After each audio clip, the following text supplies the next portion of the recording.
Good afternoon. Well, it's 42 degrees out and it's 8 miles an hour in terms of wind.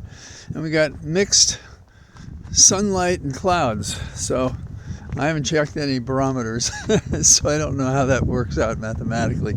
How many inches of mercury get us where. But it's nice otherwise, and middling clothing. I'm waiting until it hits 80 or something so we can complain about the heat instead. In terms of news, there are two general areas of worldwide concern. One is the Middle East, and the other is the state of our nation, which is compromised, struggling to recover, making inroads. But let's first talk about the war. It turns out that in Jordan there was a drone strike and it killed 3 servicemen. One was in his 40s and the other 2 were in their 20s. The drone, they say, was Iranian inspired, and the drone was thought to be friendly, and so there wasn't an effort to stop it. Now, I've identified the 3 dead, but I also read that there were 47 who were wounded or injured in some fashion or other. And so there have been 165 attacks on troops in Iraq and Syria. Somebody correct me, but didn't we say we left Iraq and Syria? Okay.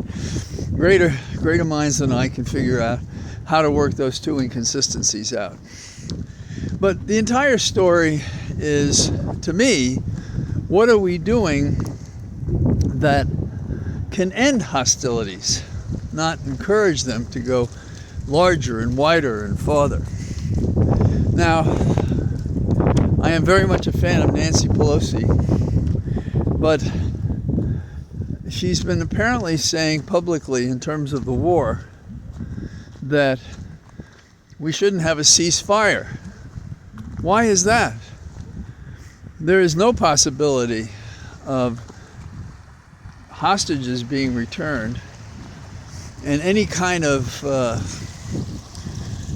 peace is a strong term, but a period of non-hostilities is not possible if we're still going this way.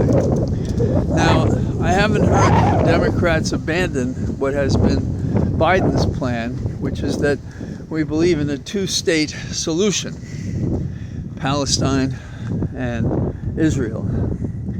The conversation now is there should only be 1 state, and that's what Netanyahu is saying. But Netanyahu has, I can't quantify the support, but he has mixed support and opposition for his positions, both about the 2-state solution and, in addition, the notion of any kind of ceasefire. We're playing with fire. We really are. If we do not think that the hard work to make any kind of agreement is the right course, we stand on a precipice prepared to fall into a war, perhaps of worldwide proportions. So that's something to keep in mind. Texas Attorney General is serving subpoenas in Georgia to try to curb access to transgender care. He has done this in another state as well.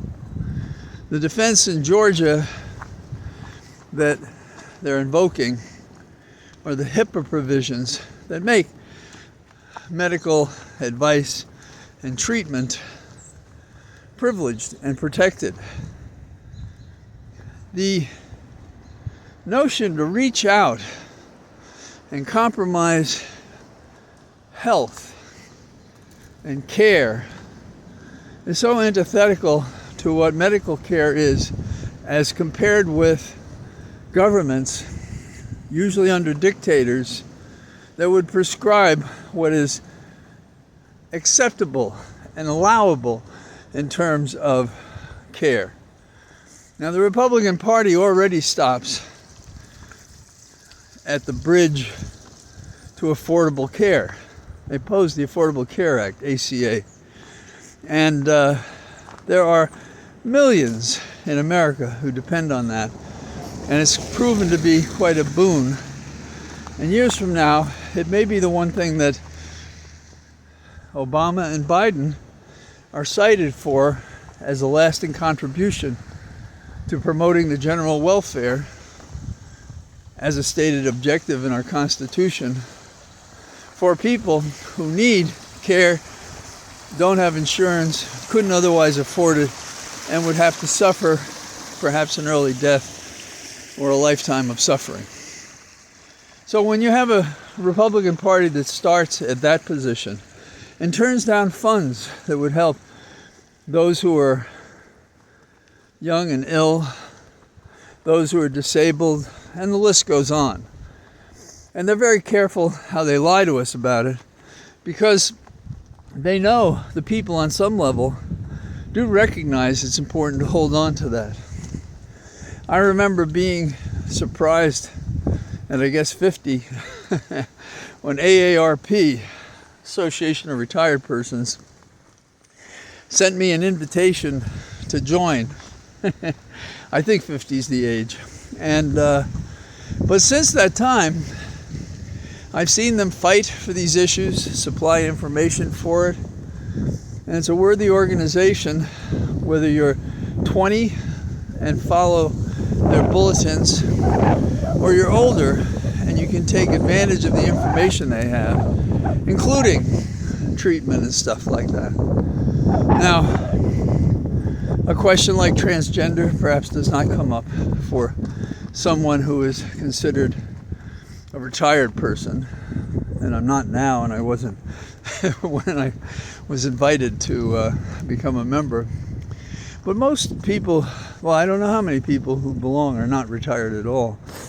So we have to be vigilant to protect the next person against incursions into their health and well-being by Republicans who don't care at all what happens to you, figures you should tough it out. And it's really something when the people who are saying that are people who, like congressmen, have health and retirement when they leave the Congress, and while they're there they have health provisions. I've been on the Hill with members who would run over and get medical treatment and then go back to the floor and vote. We don't all have that, and I certainly don't, and most people do not. So it's hard for them perhaps to understand those people whose only doctor is the emergency room, and they can't afford to go anyplace else. And don't think that another person's illness or difficulty in life doesn't affect you, because these things breed into each other and cause problems for all of us. So now let's go back and talk about the election for a little bit. I don't know about you, but I am sick of listening to people talk about things that we can't know about. And if we're just patient, instead of the kids in the back of the bus saying, "Are we there yet?" we'd be there and we'd see what the result is. So I remember when I was younger seeing the cover, I don't know, I think it was the New Yorker, in which there's New York City, and then in the distance, in the horizon, is every place else. So in other words, the only thing that matters is New York. And so when I was looking at a map of the United States and looking at the proportional representation of delegates, and both in the Congress and in terms of population and electors that they're entitled to, you get the feeling that, in kind of a reverse irony, people look at Iowa and New Hampshire and they see on the rim around these two relatively tiny states that would protect and anticipate what's going to happen in a presidential election as woefully misleading about their significance. I'm glad they got a chance to go and vote. I don't understand why they don't vote in a sensible way that is easy on the people who vote, because it's inherently suppressing the vote when you do it certainly the way Iowa did it.